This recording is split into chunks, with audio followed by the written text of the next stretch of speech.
आज हम बात करेंगे थर्मोकेमिस्ट्री की। थर्मो का मतलब है हीट, थर्मो का मतलब है हीट, केमिस्ट्री का मतलब है रिएक्शन। ठीक है ना। रिएक्शन के दौरान हीट या तो खारिज होती है या फिर एब्जॉर्ब होती है। थर्मोकेमिस्ट्री क्या होता है? थर्मोकेमिस्ट्री वो वाली ब्रांच होती है केमिस्ट्री की कि जब रिएक्शन हो रहा होता है ना, उस रिएक्शन के दौरान जब रिएक्टेंट्स आपस में मिलकर प्रोडक्ट बना रहे होते हैं, उस दौरान हीट खारिज हो रही होती है या फिर एब्जॉर्ब हो रही होती है। ठीक है ना। इसको स्टडी करने वाली जो सी ब्रांच होती है ना केमिस्ट्री की, कि रिएक्शन के दौरान एनर्जी में क्या चेंज आ रहा है रिएक्टेंट्स और प्रोडक्ट्स के दरमियान, उसको हम कहते हैं thermochemistry. The branch of chemistry which deal with the study of relationship between heat and chemical, जिसमें हम हीट और केमिकल रिएक्शन के दरमियान रिलेशनशिप को स्टडी करें ना, उस ब्रांच को कहते हैं, वो वाली ब्रांच केमिस्ट्री की, उसको हम कहते हैं thermochemistry. The branch of chemistry which deal with the study of relationship between heat and chemistry और केमिकल रिएक्शन। और फिर उसके बाद नोट क्या है? नोट ये है कि during a chemical reaction a bond is broken as well as formed. ठीक है ना। केमिकल रिएक्शन जब हो रहा होता है ना, जब एक केमिकल रिएक्शन हो रहा होता है तो उस दौरान या तो बॉन्ड टूट जाता है या फिर वही वाला बॉन्ड बन जाता है, या तो केमिकल रिएक्शन के दौरान बॉन्ड ब्रेकिंग हो रही होती है या फिर बॉन्ड फॉर्मेशन हो रही होती है। ठीक है ना। हमेशा याद रखना कि जब बॉन्ड ब्रेकिंग होगी, यानी कि ये देखें, ये बॉन्ड है, ये दो एटम्स हैं, इन दो एटम्स के दरमियान ये बॉन्ड बना हुआ है। जैसे ये बॉन्ड टूटेगा, इस दौरान ये एनर्जी हम इसको देनी पड़ेगी, इस बॉन्ड को ब्रेक करवाने के लिए एनर्जी देनी पड़ेगी। ठीक है ना। और जब भी दो एटम्स के दरमियान बॉन्ड बनता है, ये दो एटम्स हैं, इनके दरमियान ये बॉन्ड बनता है, उस दौरान क्या होता है? एनर्जी रिलीज़ हो रही होती है। ठीक है ना। फॉर्मेशन, बॉन्ड फॉर्मेशन के दौरान एनर्जी रिलीज़ हो रही होती है और बॉन्ड ब्रेकिंग के दौरान एनर्जी अब्जॉर्ब हो रही होती है। ऐसे याद कर सकते हो। B says for absorb. ठीक है ना। और फॉर्मेशन का मतलब क्या है? इमिट। ठीक है ना। या फिर रिलीज़। फॉर्मेशन में आर आ रहा है ना, आर का मतलब क्या है? रिलीज़। जब बॉन्ड फॉर्मेशन हो रही होगी तो अब दो एटम्स के दरमियान जब बॉन्ड फॉर्मेशन हो रही होगी ना, उस दौरान जो सी एनर्जी रिलीज़ हो रही होती है, एनर्जी क्या हो रही होती है? रिलीज़ हो रही होती है। ठीक है ना। और जब दो एटम्स के दरमियान बॉन्ड ब्रेक हो रहा होता है तो उस दौरान एनर्जी एब्जॉर्ब हो रही होती है। ठीक है ना। समझ आ गई? ये है कि during bond formation energy is released और during bond breaking energy is required. Bond breaking के दौरान एनर्जी रिक्वायर्ड होती है, बॉन्ड फॉर्मेशन के दौरान एनर्जी रिलीज होती है। बस ये वाली बात लिखी है। और फिर उसके बाद the energy change during bond formation and bond breaking cause to release और एब्जॉर्ब्ड हीट। और हमेशा याद रखना कि जब भी कोई केमिकल रिएक्शन होता है ना, जब भी केमिकल रिएक्शन हो रहा होता है उस दौरान, जब भी कोई केमिकल रिएक्शन हो रहा होता है तो उस दौरान सबसे पहले रिएक्टेंट्स में बॉन्ड ब्रेक हो रहे होते हैं और प्रोडक्ट में क्या हो रहा होता है? बॉन्ड फॉर्मेशन हो रही होती है। ये रिएक्टेंट है, इसमें क्या हो रहे होते हैं? इसमें बॉन्ड, रिएक्टेंट में क्या हो रहे होते हैं? रिएक्टेंट में बॉन्ड ब्रेकिंग हो रही होती है।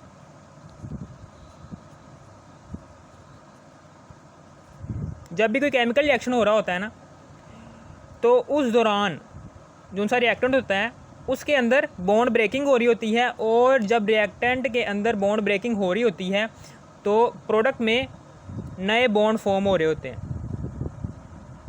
बॉन्ड फॉर्मेशन हो रही होती है। बॉन्ड ब्रेकिंग हो रही होती है ना, तो उस दौरान क्या होती है? एनर्जी रिलीज़ हो रही होती है। बॉन्ड ब्रेकिंग के दौरान क्या होती है? Energy release. बॉन्ड ब्रेकिंग हो रही होती है ना, जब बॉन्ड ब्रेकिंग, जब बॉन्ड टूटता है तब एनर्जी अब्जॉर्ब हो रही होती है, ये एनर्जी अब्जॉर्ब हो रही होती है। और जब यहाँ पर बॉन्ड फॉर्मेशन हो रही है तो यहाँ पर एनर्जी रिलीज़ हो रही है। इसको कहते हैं एनर्जी में चेंज। ठीक है ना। रिएक्टेंट और प्रोडक्ट के दरमियान जब बॉन्ड ब्रेकिंग और बॉन्ड फॉर्मेशन हो रही होती है तो उस दौरान केमिकल रिएक्शन के दौरान, केमिकल रिएक्शन में कितना एनर्जी का चेंज है, ठीक है ना, समझ आ गई आपको। ये लाइन है ना, ये वाली line, the energy change during bond formation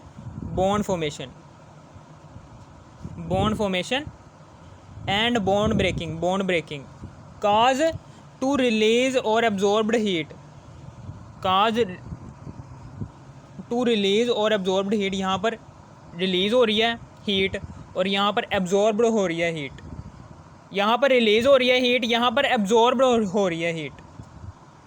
इस लाइन की अभी समझ नहीं आएगी, ठीक है ना, यहाँ पर मैं समझा दूंगा। फिर उसके बाद आगे की बात है कि what is the difference between exothermic reaction and endothermic reaction. Exothermic reaction क्या होता है और एंडोथर्मिक रिएक्शन क्या होता है।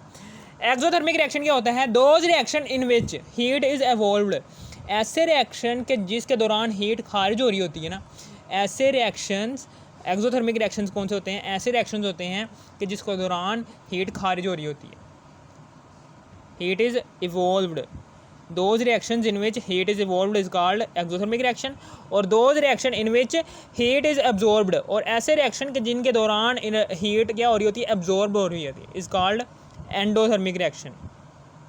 एक्सो का मतलब है निकालना, एंडो का मतलब है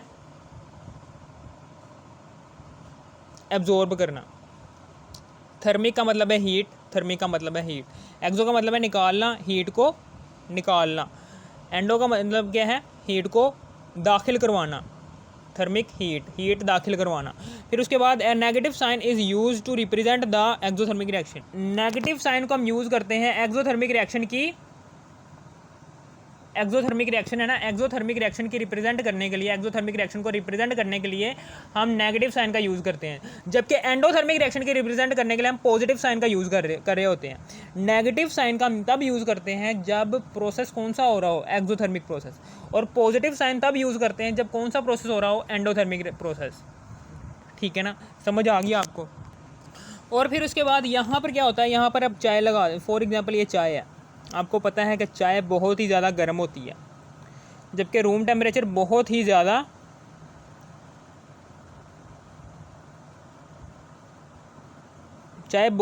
गर्म होती है, तो रूम टेम्परेचर बहुत ठंडा होता है। तो यहाँ पर ये चाय क्या करती है, ये हीट को खारिज करती है, इस तरीके से ये हीट खारिज हो गई, ये हीट खारिज हो रही होती है इस तरीके से। चाय क्या कर रही है, बहुत ही गर्म होती है, ये रूम टेम्परेचर पर अपने आप को लाने के लिए हीट को खारिज कर रही होती है, तो ये क्या है, ये एक्सोथर्मिक प्रोसेस है। फॉर एग्जांपल एक्सोथर्मिक प्रोसेस में होता क्या है, ये रिएक्टेंट जो से होते हैं जब भी प्रोडक्ट में फॉर्म हो रहे होते हैं ना, तो हमेशा याद रखना कि रिएक्टेंट की जो सी एनर्जी होगी ना वो ज़्यादा होगी, यानी कि रिएक्टेंट में एनर्जी ज़्यादा होगी, और जब ये प्रोडक्ट फॉर्म कर रहे होंगे तो उस दौरान प्रोडक्ट की एनर्जी कम होगी। अगर रिएक्टेंट में 100 जूल एनर्जी है तो प्रोडक्ट जो से बना रहा है ये रिएक्टेंट, उसमें 50 जूल एनर्जी, और 50 जूल एनर्जी कहाँ पर गई, वो खारिज हो गई, ये खारिज होगी 50 जूल एनर्जी। यानी कि एक्सोथर्मिक रिएक्शन में क्या होता है, एक्सोथर्मिक रिएक्शन में रिएक्टेंट का जो सा हीट कंटेंट होता है, रिएक्टेंट का जो सा हीट कंटेंट होता है वो ज़्यादा होता है प्रोडक्ट के हीट कंटेंट से, ठीक है ना, और जो सा हीट कंटेंट यानी कि रिएक्टेंट के और प्रोडक्ट के हीट कंटेंट में जितना भी एनर्जी का चेंज आ रहा होता है, यहाँ पर एनर्जी का चेंज 50 जूल आ रहा है, तो 50 जूल एनर्जी का चेंज आ रहा है, इसका मतलब क्या है कि 50 जूल एनर्जी खारिज हो चुकी है, और ये जो सी खारिज होने वाली एनर्जी होगी ना, इसी को ही कहते हैं हम एक्सोथर्मिक प्रोसेस, ठीक है ना। और इसी तरीके से एंडोथर्मिक प्रोसेस में क्या होता है, इसमें क्या होता है,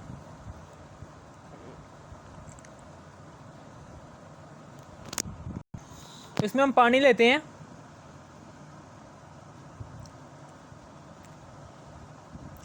इस पानी के अंदर हम यूरिया डालते हैं, और ये ठंडा होना शुरू हो जाता है। ठंडा क्यों होता है, क्योंकि ये एनर्जी एब्जॉर्ब कर रहा होता है। याद रखना कि एंडोथर्मिक रिएक्शन में हीट एब्जॉर्ब हो रही होती है, ठीक है ना। पानी के अंदर जैसे ही आप यूरिया डालते हो ना, तो पानी ठंडा होना शुरू हो जाता है, ठीक है ना। ठंडा क्यों होता है, क्योंकि ये हीट को एब्जॉर्ब कर रहा होता है, ठीक है ना, समझ आ गई आपको। और यहाँ पर क्या होगा, यहाँ पर चूंकि ये रिएक्टेंट है, ठीक है ना, ये रिएक्टेंट प्रोडक्ट में चेंज हो गया, ठीक है ना, ये रिएक्टेंट है, ये प्रोडक्ट में चेंज हो रहा है। यहाँ पर रिएक्टेंट का जो सा हीट कंटेंट होगा वो कम होगा, प्रोडक्ट का हीट कंटेंट जो सा होगा वो ज़्यादा होगा। इसका मतलब क्या है कि रिएक्टेंट में इतनी ताकत नहीं है कि वो ऐसी प्रोडक्ट फॉर्म कर सके कि जिसका हीट कंटेंट ज़्यादा है। तो हम क्या करते हैं, हम खुद से 50 जूल एनर्जी देते हैं, हम खुद से यहाँ पर 50 जूल एनर्जी देते हैं, और ये प्रोडक्ट क्या करती है, ये रिएक्टेंट क्या करती है, ये 50 जूल एनर्जी एब्जॉर्ब करती है। जैसे ही 50 जूल एनर्जी एब्जॉर्ब करती है तो रिएक्टेंट में इतनी ताकत, इतनी स्ट्रेंथ पैदा हो जाती है कि वो ऐसी प्रोडक्ट बना सके कि जिसका हीट कंटेंट ज़्यादा है। ठीक है ना, समझ आ गई आपको। ये जाहिर सी बात है कि रिएक्टेंट का हीट कंटेंट कम है, प्रोडक्ट का हीट कंटेंट ज़्यादा है। रिएक्टेंट का हीट कंटेंट कम होने की वजह से ये ऐसी प्रोडक्ट नहीं बना सकता कि जिसका हीट कंटेंट ज़्यादा है। तो हम क्या करते हैं, हम रिएक्टेंट का हीट कंटेंट चूँकि कम है, इसको एनर्जी प्रोवाइड करते हैं ताकि इसका हीट कंटेंट बढ़ सके और प्रोडक्ट के हीट कंटेंट के इक्वल आ जाए या फिर इससे ज़्यादा हो जाए। जैसे ही प्रोडक्ट के हीट कंटेंट के इक्वल आ जाता है रिएक्टेंट का हीट कंटेंट, जब हमने इसको एनर्जी प्रोवाइड की, तो फिर ये रिएक्टेंट क्या करता है, ये प्रोडक्ट बनानी स्टार्ट कर देता है कि जिसका हीट कंटेंट ज़्यादा होता है। चूँकि हमने रिएक्टेंट को एनर्जी प्रोवाइड की है, ठीक है ना, ऐसी प्रोडक्ट बनाने के लिए कि जिसका हीट कंटेंट ज़्यादा है रिएक्टेंट से, तो वो जो सी एनर्जी हमने प्रोवाइड की है, एनर्जी प्रोवाइड करने की वजह से वो जो सा प्रोसेस होगा, वो रिएक्शन, वो सिस्टम में जो सा प्रोसेस चल रहा होगा, वो प्रोसेस कौन सा होगा, एक्सोथर्मिक प्रोसेस। ठीक है ना, समझ आ गई। फिर उसके बाद आगे है जी इन एक्सोथर्मिक रिएक्शन। इन एक्सोथर्मिक रिएक्शन क्या होता है, the heat content of reactant, reactant का जो सा हीट कंटेंट होता है वो ज़्यादा होता है। Heat content of reactant is more than the heat content of product, product के हीट कंटेंट से कम, रिएक्टेंट का हीट कंटेंट ज़्यादा होता है, प्रोडक्ट का हीट कंटेंट क्या होता है, कम होता है। And amount of energy released, और जो सी एक्स्ट्रा अमाउंट होती है वो रिलीज़ हो जाती है। यानी कि जितना रिएक्टेंट के हीट कंटेंट और प्रोडक्ट के हीट कंटेंट के दरमियान एनर्जी का डिफरेंस आ रहा है, वो उतनी एनर्जी रिलीज़ हो जाएगी। And extra amount of energy released. ठीक है ना। और इसी तरीके से in endothermic reaction the heat content of reactant, reactant का जो सा हीट कंटेंट होता है वो कम होता है, is less than the heat content of product, product के हीट कंटेंट से रिएक्टेंट का हीट कंटेंट कम होता है। ठीक है ना, समझ आ गई। और इस दौरान हमने एनर्जी को प्रोवाइड करना होता है ताकि ये रिएक्शन चल सके। ठीक है ना, समझ आ गई आपको जहाँ पर भी। ठीक है ना, समझ आ गई। अब याद रखना एक्सोथर्मिक रिएक्शन में क्या होगा, ये एक्सोथर्मिक रिएक्शन की एग्जांपल है सबसे आखिर में। एग्जांपल है जी एक्सोथर्मिक रिएक्शन, ये वही है, ये वाली जो सी लाइन थी ना, the energy change during bond formation and bond breaking cause to release और एब्जॉर्ब्ड हीट। ठीक है ना, यहाँ पर एनर्जी चेंज कितना आ रहा है, 100 जूल में से माइनस करो 50 जूल, 50 जूल आ रहा है ना एनर्जी का चेंज। इसका मतलब क्या है कि 50 जूल एनर्जी खारिज होगी जब रिएक्टेंट प्रोडक्ट में तब्दील होंगे। और यहाँ पर रिएक्टेंट का हीट कंटेंट कम है और प्रोडक्ट का हीट कंटेंट ज़्यादा है। चूँकि रिएक्टेंट का हीट कंटेंट कम होने की वजह से ये ऐसी प्रोडक्ट नहीं बना सकते कि जिसका हीट कंटेंट ज़्यादा है। तो हम क्या करते हैं, हम खुद से एनर्जी प्रोवाइड करते हैं ताकि रिएक्टेंट का हीट कंटेंट बढ़ सके और ये ऐसी प्रोडक्ट बना सके कि जिसका हीट कंटेंट ऑलरेडी ज़्यादा है। ठीक है ना, तो एनर्जी में डिफरेंस यहाँ पर 50 जूल है रिएक्टेंट और प्रोडक्ट की। तो 50 जूल एनर्जी हम प्रोवाइड करेंगे रिएक्टेंट को, और जिसकी वजह से ये कौन सा प्रोसेस होगा, एक्सोथर्मिक प्रोसेस। ये वही वाली बात बता रहा था, the energy change during bond formation and bond breaking. Bond formation और बॉन्ड ब्रेकिंग, रिएक्टेंट में बॉन्ड फॉर्मेशन हो रही होती, बॉन्ड ब्रेकिंग हो रही होती है, प्रोडक्ट में bond breaking, bond reactant product में बॉन्ड फॉर्मेशन हो रही होती है और रिएक्टेंट में क्या हो रहा था, बॉन्ड ब्रेकिंग हो रही होती है। काज टू रिलीज और एब्जॉर्ब्ड हीट, जिसकी वजह से, जिसके सबब एनर्जी में या तो एनर्जी रिलीज़ हो रही होती है या फिर एनर्जी एब्जॉर्ब हो रही होती है।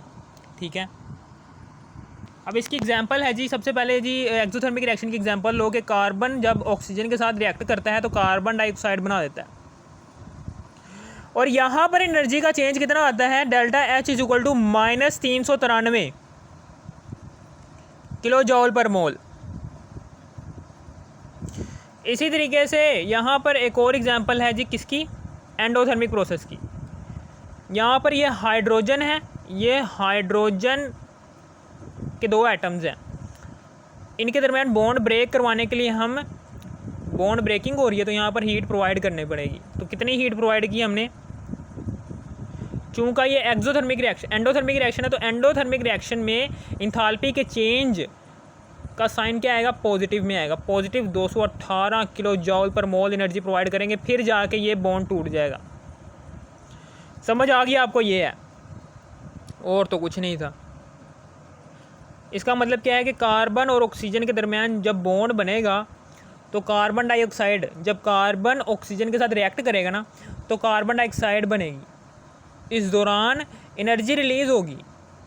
क्यों एनर्जी रिलीज़ हुई है, क्योंकि आपको पता है कि रिएक्टेंट का जो सा हीट कंटेंट है वो प्रोडक्ट के हीट कंटेंट से ज़्यादा होगा। इसका रिएक्टेंट का हीट कंटेंट ज़्यादा था, प्रोडक्ट का हीट कंटेंट क्या था, कम था। ठीक है ना, समझ आ गई आपको। जिसकी वजह से रिएक्टेंट ने, यानी कि जो रिएक्टेंट था ना, रिएक्टेंट में एनर्जी ज़्यादा मौजूद थी, रिएक्टेंट में एनर्जी ज़्यादा मौजूद थी, और जो रिएक्टेंट ने प्रोडक्ट फॉर्म करनी थी उसकी एनर्जी क्या थी, कम थी। तो रिएक्टेंट क्या करेगा, रिएक्टेंट अपने आप को प्रोडक्ट के हीट कंटेंट के नज़दीक लेकर आएगा। यानी कि रिएक्टेंट जो उनसे था इसमें एनर्जी ज़्यादा थी, और जो इसने प्रोडक्ट बनानी थी उसमें एनर्जी क्या थी, कम थी। तो ये रिएक्टेंट क्या करेगा, रिएक्टेंट एनर्जी को रिलीज़ करेगा और अपने आप को इस काबिल ले आएगा कि वो ऐसी प्रोडक्ट बना सके कि जिसकी क्या हो, एनर्जी कम हो। तो कितनी एनर्जी खारिज करेगा ये रिएक्टेंट प्रोडक्ट की फॉर्मेशन के लिए, 393 किलो जॉल पर मोल, इतनी एनर्जी खारिज करेगा रिएक्टेंट, इतनी एनर्जी खारिज करेगा। जब रिएक्टेंट में बॉन्ड ब्रेकिंग होगी ना, जब रिएक्टेंट में बॉन्ड ब्रेकिंग होगी तो इतनी एनर्जी खारिज करेगा। जब इतनी एनर्जी -393 किलो जॉल पर मोल एनर्जी खारिज करेगा तो फिर उसके बाद रिएक्टेंट का हीट कंटेंट जो सा होगा वो प्रोडक्ट के हीट कंटेंट के इक्वल हो जाएगा, और रिएक्टेंट आसानी से ऐसी प्रोडक्ट फॉर्म कर देगा कि जिसका हीट कंटेंट कम है, कि जिसकी एनर्जी कम है। यहाँ पर 218 किलो जॉल पर मोल हमने एनर्जी क्यों प्रोवाइड की, क्योंकि यहाँ पर हमने बॉन्ड ब्रेक करना था। ये 2 हाइड्रोजन के दरमियान हमने बॉन्ड ब्रेक करना था। आपको पता है अभी कि बॉन्ड ब्रेक करने के लिए हम एनर्जी देनी पड़ती है। कितनी एनर्जी देनी पड़ती है, 218 किलो जॉल पर मोल।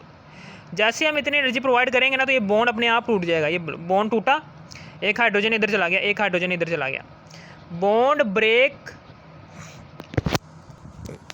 ब्रेक करने के लिए 218 किलो जॉल पर मोल एनर्जी प्रोवाइड की, फिर बॉन्ड ब्रेक हो गया। अगर आपको इस वीडियो की ज़रा सी भी थोड़ी सी भी समझ आ गई,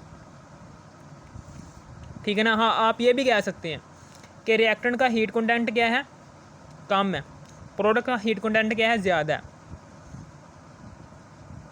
तो रिएक्टेंट का हीट कंटेंट कम होने की वजह से इसको एनर्जी प्रोवाइड करनी पड़ी, तो इसने ऐसी प्रोडक्ट बना दी कि जिसका हीट कंटेंट क्या है, ज़्यादा है।